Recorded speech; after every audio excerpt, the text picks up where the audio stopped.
Welcome, everyone. Today's explainer is taking us on a deeply empathetic journey. Honestly, one that we all have to take at some point. We're diving into the fascinating psychology of what it takes to become a truly unbreakable person. We throw that word strong around all the time in our daily lives, don't we? But the source material we're unpacking today actually suggests that most of us completely misunderstand what that really means. I am so excited to explore this with you because we're going to completely reconstruct how we view pain, failure, and inner strength. Let's get right into it. Section 1. What is true strength? Okay, let's dive into this. To really understand it, we first have to confront a massive misunderstanding that society has literally drilled into our heads. We often buy into this false myth of the stoic, unfeeling person, right? The idea that an unbreakable person just doesn't hurt. We picture someone who is completely unbothered by rejection or failure or loneliness, but the profound reality here is so much different. True strength is going through pain without letting it define who you are. Seriously, there is a huge difference between a person who has never been broken and someone who has been broken, completely lost their direction, and then actively decided to rebuild themselves. That first person, they're just untested. But the second person, they've learned something about life that you absolutely cannot learn while you're just sitting in a state of comfort. Section 2. The philosophy of Friedrich Nietzsche. And this brilliantly illustrates the philosophy we're looking at today. To really ground this explainer, we can look at the intense focus on human struggle explored by the philosopher Friedrich Nietzsche. Nietzsche actually dedicated his entire life to examining strength, suffering, vulnerability, and our incredible human capacity to recreate ourselves. He did not see life as this journey of just running away from everything that hurts. Pain isn't something to flee from. The real secret to being unbreakable isn't about surgically removing all the weakness inside of you. It's about learning to use that very pain as the raw material to build yourself up. Think about someone facing rejection. They could easily use that as proof they are unworthy, right? They might hide, stop trying, be terrified of loving again. But then someone else goes through that exact same event and they use it as building material. Because let's be real, we all face these moments, don't we? There are times in life when everything you believe in just seems to completely collapse around you. A relationship ends, a job is abruptly lost, a close friend betrays you, a lifelong dream fails, or your careful plans simply do not work out. It's like a giant puzzle you just finished getting flipped off the table. Suddenly, you have to start all over again. And this overwhelming, cascading feeling, that is exactly when most people start desperately searching for someone or something to blame. They blame their environment, they blame other people, they blame luck, they blame life itself.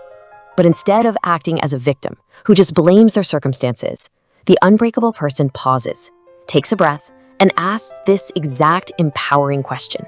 Now what can I build from this? This is the question of someone who absolutely refuses to remain a victim. Now, this doesn't mean the bad things weren't bad. They were awful. But an event has an end. The meaning you assign to that event, well, that can live inside you for years. Section 3. Separate the event from yourself. So, the crucial point is this critical psychological shift. You failed, but you are not a failure.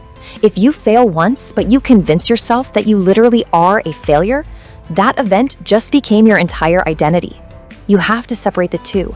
This is where we move out of theory and right into the actual mechanics of your identity. You fell, but you are not a fall. Think about the mini narrative happening here. An event, like falling down, has a definitive hard end. But internalizing that fall as who you are, that makes the pain last for years, sometimes even a whole lifetime. You were rejected, but you are not a rejection. Knowing this tiny difference in wording is absolutely huge. It prevents us from hiding from the world, because think about it. If you believe the mistake is you, your instinct is to hide. But if you believe the mistake is just an event, you can examine it, you can learn from it. And a person who actually learns from life becomes very, very hard to break. Now, what's really interesting about this is how shifting our internal question changes literally everything. Instead of asking, why is life against me, you ask, what is life trying to teach me? Suddenly, every single challenge becomes a teacher. Every failure becomes data. Every rejection becomes experience. Even those really tough periods of loneliness become vital opportunities for self-discovery. You can't always control what happens to you, but you have immense power over how you respond to it. Section 4. Build inner strength. Building a life based purely on applause just makes you a captive to others' opinions. If someone criticizes you, you fall. If they don't like you, you fall. Your entire life is just resting in their hands. But true power comes from knowing who you are deeply inside. And look, it doesn't mean you never accept criticism. You listen, you examine it, you might even admit you were wrong. But you don't use every single external comment as a final, absolute judgment on your worth.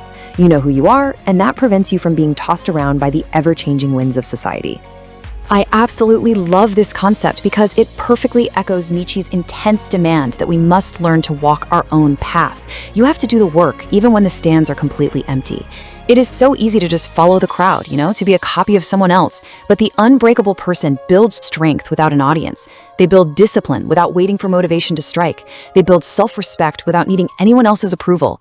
Because if your strength relies on praise, the very moment that praise stops, you lose your strength entirely. Okay, we also need to gently deconstruct a very, very harmful myth here. People hear about strength and they automatically think they have to be cold. They don't cry, they don't show sadness. They never ever ask for help. They build what they call a wall. But a wall isn't necessarily strength. Actually, it is usually just hidden fear. Real strength allows for tears. Real strength allows you to openly admit you don't know the answer. And most importantly, it allows you to ask for help. The defining trait of an unbreakable spirit is not the absence of fear or pain, it's this exact reality. They hurt, but they keep going. They're terrified, but they walk forward anyway. They have doubts, but they still take action. Strength is not a lack of feeling. It is simply not being ruled by what you feel. Section 5. The practice of being unbreakable. Let's move to how this builds, because this kind of strength requires practice.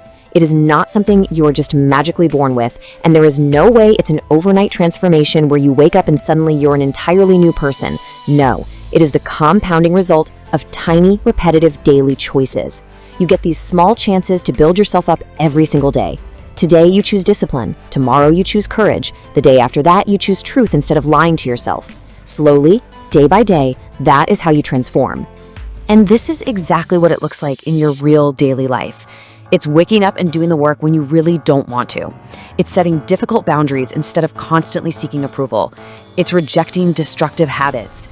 It's making the incredibly painful choice to stop chasing someone who has shown they just don't want to be in your life. It's accepting being alone rather than rushing into the first relationship that comes along. These are the daily crucibles where your true character is forged. And when you commit to doing this, one day, you're going to face a challenge that would have completely destroyed the old version of you. But this time, you stand. You're still scared, it for sure still hurts, but there is something brand new inside you. You know you can get through it, because falling down 10 times merely proves your capacity is vastly greater than you ever imagined. The unbreakable person isn't someone who can't fall. They are someone who has truly learned that falling is not the end. Which leaves us with this final, powerful thought. Because life is never going to guarantee that you won't suffer. It won't promise that you won't lose or be rejected. But you can build something inside yourself that uses every single one of those challenges to make you stronger. So ask yourself, how can I use everything I go through to build myself? When you start asking that, you realize that true strength isn't about life never hitting you. It's knowing that no matter how hard it hits, you still have the power to stand back up. Keep building, my friends, and thank you so much for exploring this analysis with me today.